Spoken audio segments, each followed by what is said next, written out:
Oh yes, good morning, Sister Diane. Please go on. General statement that we can be grateful for high ministry and Father to find integrity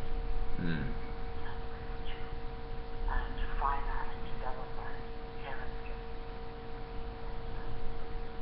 to action at the highest standard in our own lives and the lives of others. All right. Yes. Thank you very much. Yeah. To find ourselves in a life of character.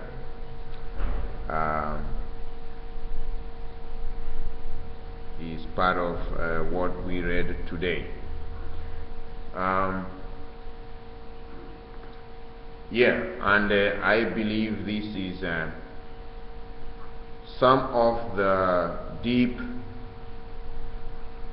ingredients of Mr. and Miss University Beauty Pageant, which I was doing in Kenya as CAP leader, and I did this for like 13 years, and these were some of the speeches I used to give, that all we are looking for here from all of you beautiful and handsome guys is not what God created about you, is the character and what kind of integrity you bring out as a person.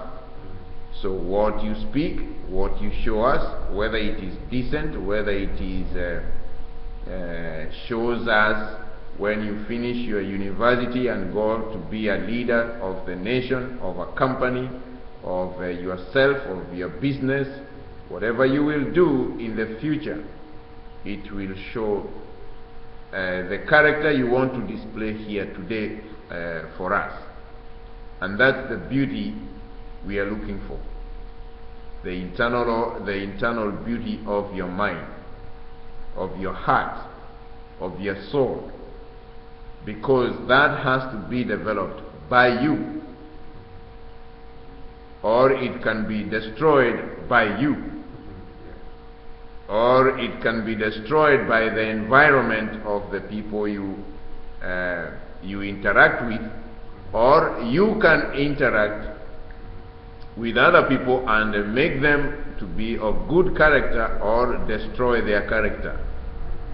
So that's what this beauty pageant is about.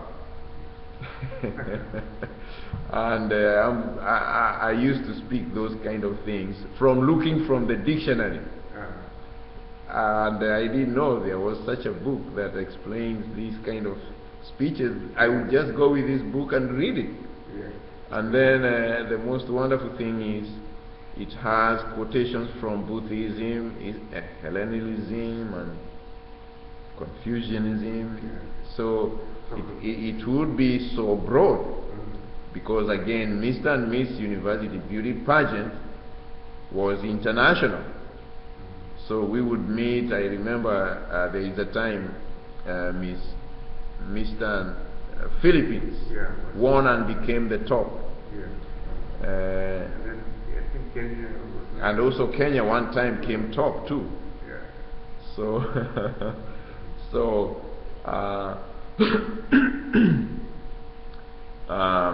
we have myself as a leader of that cup. There was always surrounded by so many beautiful girls. So if I didn't have integrity myself, and I would change, because I used to drive them, they used to have appointments, and I would drive them, and we would do many things, we would do many meetings at night and prepare many things, and I would drop them back in their campus, and some of them even invited me to their room. But I wouldn't have chapter 2 temptation with them, because I knew if I do that, I have destroyed the character and the integrity of Mr. and Miss University Beauty Pageant, and destroyed the character of true parents. So I couldn't. I used to tell those who had that kind of mindset that I can't do that because I will destroy the character and the image of Mr. and Miss University Beauty Pageant. And thank God I had that kind of courage. And I had a blessing that had broken. So I could fall into temptation anywhere, anytime. And I used to teach them divine principle also in preparation for to go to this the beauty pageant in the broader context. They had to know what CAP is about and who is the founder and what kind of our movement is CAP. And this beauty pageant is just a project of CAP. And it grew very much to become a big event in Kenya. All colleges used to participate. And we also gained a lot of honor from the Attorney General of Kenya. He always told me, I want to be associated with this movement, and I will always come. Just tell me the dates you want me, and I want to support your project. Even when I came to United States, he used to send me his own card from his desk with a symbol of the Kenya government for a number of years. Yeah, so those things are coming out through this speech that we read today.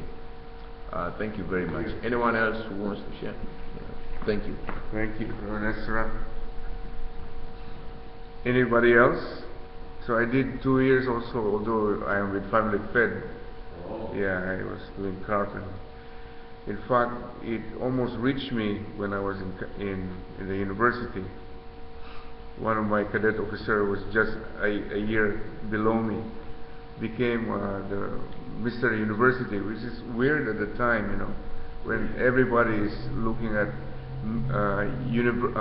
Miss Universe. Yeah. This is Mr. and Miss University. Yeah. Yeah, so that was, in fact, 1987 maybe, yeah, or 88. Yes. Anybody else who wants to share? So eventually, year 2000, or the year before that, yeah, I raised up one Miss University from my hometown, and she became the Miss University all over the world. Wow. Yeah. So Very nice. she came here to the United States, so I was asked also to prepare and be with her. So of course, yeah, she it so happened that she also joined many pageants, and she always win. Of course, naturally. Yeah, so even after that, every time we have a meeting, they always let me pray, because I brought from my hometown, the Miss University, and I cannot say no. And then of course, it was it's a bit difficult job also of taking care of a small center, and then bringing her to the national, and then bring her, in fact, your parents to agree to allow her to, because she's still in college and she has double major, commerce and some kind of something like that. So we need to ask even permission from the school, because it's not ordinary. So it's good that the school that she is from is the school that I was from in high school. And then the brothers there, LaSalle brothers, when they saw my name, it was from a LaSalle brother too, because I was named from a LaSalle brother. So usually they give it as a holy name. They have a name and they change it. So my name are two holy names. And he was a former president of the school. So they said, oh, like I was like the second coming of that brother, you know. And I told him my history. That's why they allowed this sister to live for how many days in school and attend the national, you know, Beauty pageant. beauty pageant. She won there, and then of course she was sent here to America in New York, year 2000. I was here. 2001. Yeah, 2001. I think she won on January, and yeah, she was crowned Miss University. And I think before that, the Mr. University was Kenya. Yes. And before also that, the Mr. University was from Philippines. Yes. And I saw also one of the Miss University, a Mr. University, and it was held in the Philippines. And he is one of the person who plays the guitar in Loving Life, Mr. Costa. Yeah. He was he won it there and in the Philippines when he sang "All You Need Is Love," you know. So Yes. so it's a small world. I met him here in New York, and I said, "Oh, you were the one that we were clapping for and, you know, Yeah. rooting for to become Miss University." So it was a nice, you know, for father. Yeah, it's a very nice Yes, project. this kind of project. And then today also he said about integrity, that we should be the ones who will influence others, not the others, you know, influencing us. And then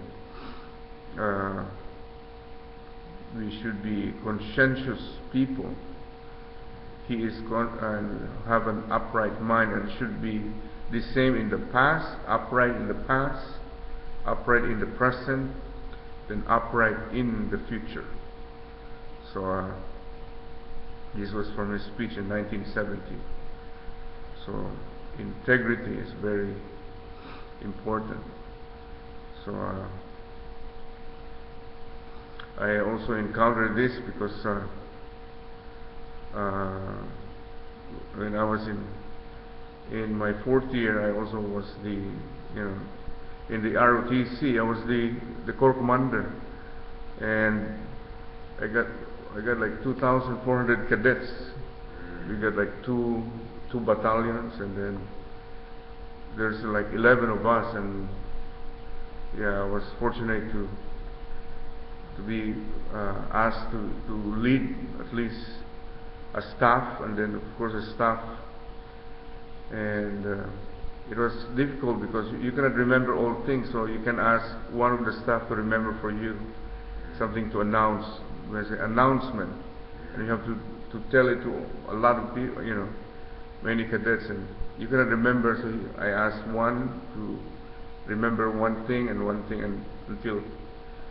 then we talk about integrity, and of course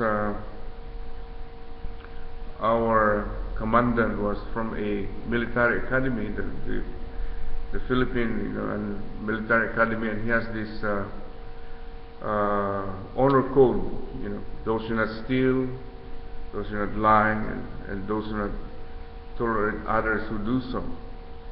And their motto for that academy is integrity, loyalty. And of course, I forgot the other thing, but it was very prominent, integrity. Yes. So yes. So he was like an older brother to me, and you know, I didn't know that also in his academic days he was also called like an elder brother. And he's until to this day a very religious man.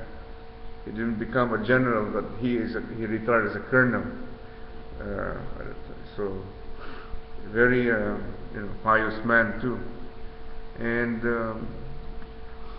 we cannot even address him as you, I. We have to call him by his rank, because he has earned it, you know, worked hard for it, and he has many good principles. And of course, because he comes from the academy that has integrity and loyalty. And it was very, very, definite that also that we have that honor code, and we have that. He gave me a book, and of course integrity was very prominent on that. And it reminds me again, as we read today, because they have that kind of their motto as a cadet, and I eventually, when I attended also like the officers orientation course, we have that one day, they also brought it up, as part of the integrity, you need to have, of course, as a trainee, you should not be, to steal, lie, or tolerate others to do so. And it was good because, or do not cheat, lie, or tolerate others, or steal. It's good that we were training at the same time with the police, and many things are happening with the police people, and we are in the army, and none of us was, there were no complaints about stealing, but in the other camp there was stealing and something like that, and of course we don't tolerate others to do so. And it was a kind of guiding light for us. So we stayed there for at least 2 months, and then 6 months, and it always,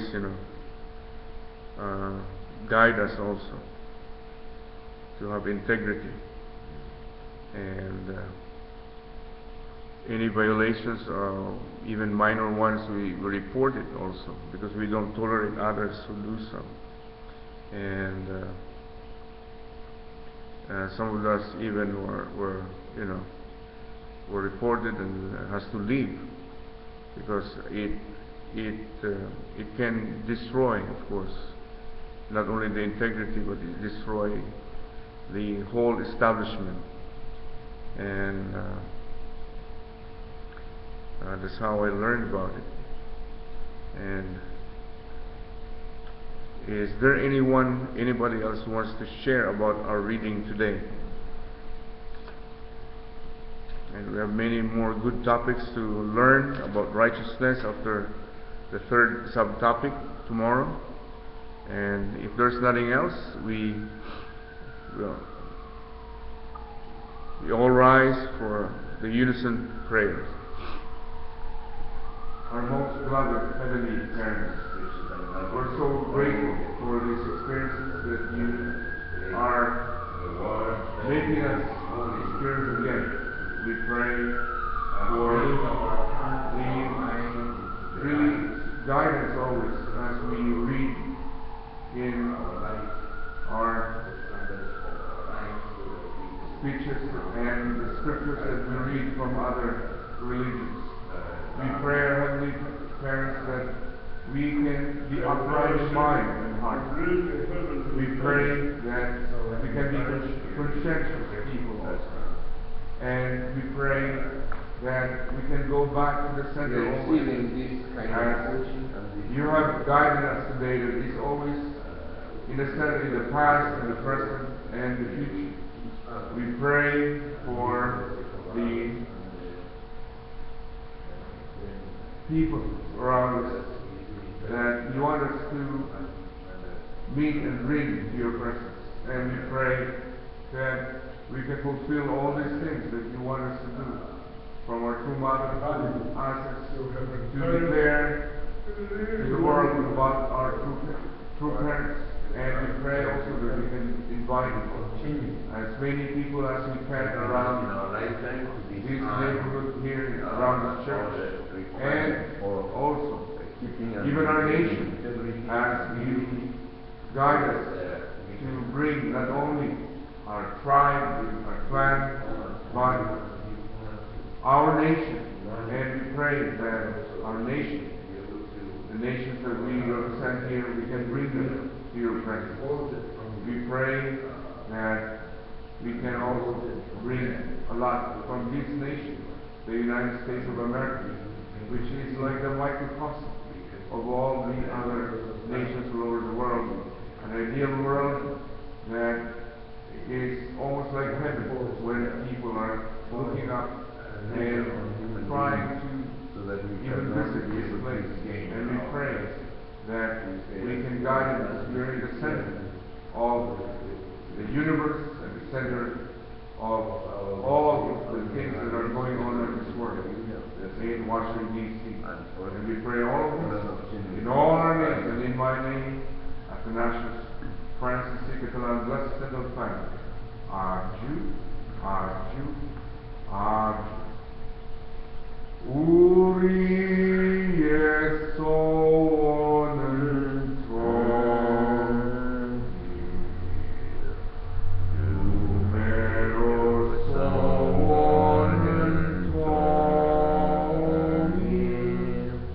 imo som bacio soto.